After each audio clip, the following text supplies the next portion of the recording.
வணக்கம் நண்பர்களே. DCM course correspondence பற்றி எந்த ஒரு அப்டேட்டுமே இல்லையே, அப்புறம் எஸ்ஆர்பி டிஆர்பிக்கான நோட்டிஃபிகேஷன் எந்த அப்டேட்டுமே இல்லையே அப்படின்னு நிறைய பேர் எதிர்பார்த்து காத்துக்கிட்டு இருக்கீங்க. ஸோ உங்களுக்காக தான் இந்த காணொலியும் கூட. நீங்கள் முதல் தடவை நம்ம சேனலை பார்க்குறவராக இருந்தால் மறக்காமல் சப்ஸ்கிரைப் பண்ணிட்டு கண்டினியூ பண்ணுங்கள். ஓகே, ஃபஸ்ட்டு பார்த்தீங்கன்னா டிசிஎம் கோர்ஸ் கரஸ்பாண்டன்ஸில் வருமா வராதா அப்படிங்கிறது நிறைய கூட எதிர்பார்ப்பு இருக்குது. ஸோ நம்ம விசாரிக்க போகும்போது பார்த்திங்கன்னா இப்போ ஏற்கனவே கரஸ்பாண்டன்ஸில் செகண்ட் செமஸ்டர் எழுதிப்பாங்களா, ஸோ அதோட ரிசல்ட்டுமே இன்னும் வெளியிடலாம். சரிங்களா? ஸோ அதுவுமே பார்த்திங்கன்னா வேலைப்பழுவின் காரணமாக தான் அவங்க இன்னும் வெளியிடாமல் இருக்காங்க. சரிங்களா? ஸோ கண்டிப்பாக பார்த்திங்கன்னா ஒரு பேப்பர் திருத்துறது அந்த மாதிரிக்கு நிறைய மேன் பவர் தேவைப்படும். ஓகேவா? ஸோ அதனால தான் அந்த ரிசல்ட் முடிஞ்சதுக்கப்புறம் கூட அவங்க கரஸ்பாண்டன்ஸுக்கு நோட்டிஃபிகேஷன் வரலாம். ஏன்னா ஒன்று முடிக்காமல் மறுபடியும் அவங்க ஸ்டார்ட் பண்ண மாட்டாங்க. அதனால் இந்த ரிசல்ட் கரஸ்பாண்டன்ஸுக்கு செமஸ்டர் எழுதியிருக்காங்க, செகண்ட் செமஸ்டர். அது இன்னும் முடியாத தருவாயில் பார்த்திங்கன்னா நம்ம டிசம்பர்லேயே எதிர்பார்த்துருந்தோம். ஸோ கரஸ்பாண்ட் நம்ம வருவோம் அப்படின்ட்டு. ஸோ இப்போதைக்கு அது பண்ண தகவல் இல்லைங்க. சரிங்களா? அவங்களுக்கு செமஸ்டர் ரிசல்ட் போட்டதுக்கப்புறம் நம்ம அவங்க வெளியிடலாம். ஸோ இன்னொரு பார்த்திங்கன்னா நமக்கான அது டிசிபி மத்திய கூட்டுறவு வங்கி, அப்புறம் மாநில கூட்டுறவு வங்கி அப்படின்னு நம்ம அடுத்த நோட்டிஃபிகேஷன் வரப்போது எல்லாருக்குமே தெரியும்.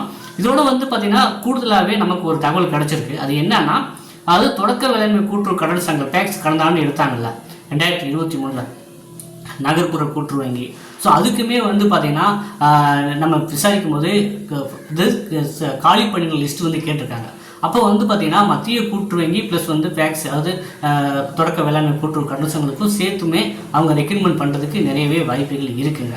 சரிங்களா? ஸோ இந்த மாதிரி நோட்டிஃபிகேஷன் எப்போ வரும் அப்படின்னா பிப்ரவரி மார்ச்சில் கண்டிப்பாக நமக்கான அப்ளை பண்ணுறதுக்கான நோட்டிஃபிகேஷன் வரத்தான் போகுது. சரிங்களா? ஸோ அதை நோக்கி நம்ம பயணிக்கலாம். ஸோ அப்போவுமே பார்த்திங்கன்னா டிசிஎம் கோர்ஸுக்கான அறிவு கூட அவங்க வெளியிடலாம். ஏன்னா கடந்த ஆண்டு பார்த்திங்கன்னா நவம்பரில் 2023 நவம்பரில் ரெண்டுமே சேர்ந்து தான் வந்தது.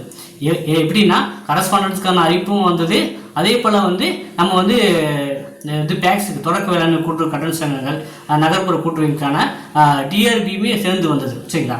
அப்போ இது கூட அவங்க அப்படி கூட பிளான் பண்ணலாம். ஸோ நம்ம இப்போதைக்கு எந்த தகவலும் இல்லை, உறுதியான தகவல் கிடையாது. நம்ம ஒரு அனுமானத்தின் அடிப்படையில் தான் நம்ம இந்த காணொலியை பண்ணுறோம். அதனால் பிப்ரவரி மார்ச்சில் நமக்கான கண்டிப்பாக அறிவிப்பு வரும். ஏன்னா இப்போ கரண்ட் ப்ராசஸ் என்ன போய்கிட்டு இருக்குன்னு உங்களுக்கு எல்லாருக்குமே தெரியும். ரேஷன் கடை வேலைவாய்ப்புக்கான இன்டர்வியூ ப்ராசஸ் போய்க்கிறதுக்கு அதுவுமே டிசம்பர் எண்டு வாக்கில் ரிசல்ட் வரும்னு சொல்கிறாங்க. ஸோ இதெல்லாம் முடிச்சு அடுத்த ப்ராசஸ் பார்த்திங்கன்னா ஸோ நமக்கான ப்ராசஸ் தான் இருக்கும் அப்படின்னு நம்புவோம். ஸோ அதனால் இப்போ நீங்கள் இந்த ஒரு வாய்ப்பு இப்போ இன்னொரு விஷயம் நான் சொல்லிக்கிறேன். இப்போ ரெகுலரில் ஒரு கோர்ஸ் போய்கிட்டு இருக்குது. ஸோ அவங்களுக்கு பார்த்திங்கன்னா அவங்க செமஸ்டர் எக்ஸாம் ப்ரிப்பேர் தயாராகி பண்ணிட்டுருக்காங்க. ஸோ அவங்ககிட்ட என்ன சொல்லியிருக்காங்க, ஸ்டாஃப்ஸ் எல்லாமே முடிஞ்ச அளவு ஹரியர் வைக்காமல் பாஸ் பண்ணுங்கள், ஏன்னா எக்ஸாம் வரப்போகுது, ஹரியர் யாரும் வச்சிடாதீங்க அப்படிங்கிற மாதிரி அவங்கள மோட்டிவேட் பண்ணிக்கிருக்காங்க. ஸோ இதெல்லாம் நம்ம கணக்கிடும் போது கண்டிப்பாக நமக்கான அறிவிப்பு பிப்ரவரியில மார்ச்சில் வரத்தான் போகுது. இந்த போட்டித் தேர்வுக்கு தயாராக நினைக்கிறவங்க நீங்கள் நோட்டிஃபிகேஷன் வந்ததுக்கப்புறம் ஸ்டார்ட் பண்ணணும்னு நினச்சிங்கன்னா ஜஸ்ட் ஒரு 45 days தான் டைம் இருக்கும். ஸோ நம்ம பார்த்திங்கன்னா ப்ரீ பிளானடாக எனக்கு ஏன்னா நீங்கள் பார்த்திங்கன்னா டிஎன்பிசி போன்ற டிஎன்பிசி குரூப் 4 போனீங்கன்னா பல லட்சம் பேர் கூட போட்டி போகிற சூழ்நிலை இருக்கும். ஆனால் இந்த டிசி கோர்ஸ் முடித்தவங்க தான் வர்றதுனால ஜஸ்ட்டு ஒரு மாவட்டத்துக்கு ஒரு 4000-5000 தான் ஒரு காம்படிஷனே வரும். சரிங்களா? ஸோ அதுலேயும் நீங்கள் எஃபோர்ட் போட்டிங்க அப்படின்னா ஃபஸ்ட்டு அட்டெம்ப்ட்லேயே நீங்களும் விளைவு பெறதுக்கு நிறையவே வாய்ப்புகள் இருக்குங்க. ஸோ இப்போ இது ஒரு மனசில் வச்சுக்கிட்டு நீங்கள் இப்போ இருந்தே படிக்க ஆரம்பிக்கிறது ஒரு சிறந்த முடிவாக இருக்கும் அப்படின்னு நம்புகிறேன். ஸோ எனக்கு தெரிந்த தகவலை உங்கள்கிட்டையும் பகிர்ந்துக்கிட்டேன். ஸோ உங்களுக்கு யாருக்கும் இது சொந்தமாக ஏதாவது தகவல் தெரிஞ்சால் நம்ம கமெண்டில் தெரிவிங்க. அதையுமே அடுத்த காணொலியில் டீட்டெயில்டாகவே இன்னுமே டிஸ்கஷன் பண்ணுவோம். நம்ம பாரதேசம் அகாடமி பார்த்திங்கன்னா ஜனவரி 7 அடுத்த டெஸ்ட் பேஜ் ஸ்டார்ட் பண்ணுறாங்க, நியூ டெஸ்ட் பேஜ். ஸோ இது நம்மளுடைய ஃபைனல் டெஸ்ட் பேஜாக இருக்க போகுது. ஏன்னா அதுக்கப்புறம் எக்ஸாமே வந்துடும். ஸோ அதுக்கப்புறம் நம்ம எந்த ஷெடியூலுமே போட முடியாது.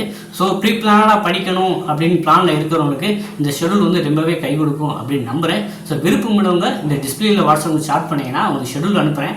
சேம்பிள் மெட்டீரியலோட சேம்பிள் பேஜஸ் இப்போ ஹார்ட் காப்பி ஒரு புக்காகவே கொடுக்குறோம், அதுவும் அனுப்புகிறேன். பார்த்துட்டு நீங்கள் படிக்க ஸ்டார்ட் பண்ணலாம். அதே போல் நிறைய பேரோட பார்த்திங்கன்னா இங்கிலீஷ் மீடியம் கோஆப்டி சப்ஜெக்ட்டுக்கு இங்கிலீஷ் மீடியம் எடுத்தாங்கன்னு கேட்டிருந்தீங்க.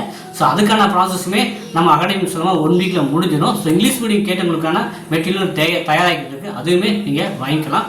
ஸோ இதே போல் தகவலுக்கு காணொலிகளுக்கு தொடர்ந்து நம்ம சேனலை சப்ஸ்கிரைப் பண்ணி இழந்தீர்கள். மீண்டும் மற்றும் ஒரு காணொலியில் சந்திப்போம். நன்றி, வணக்கம்.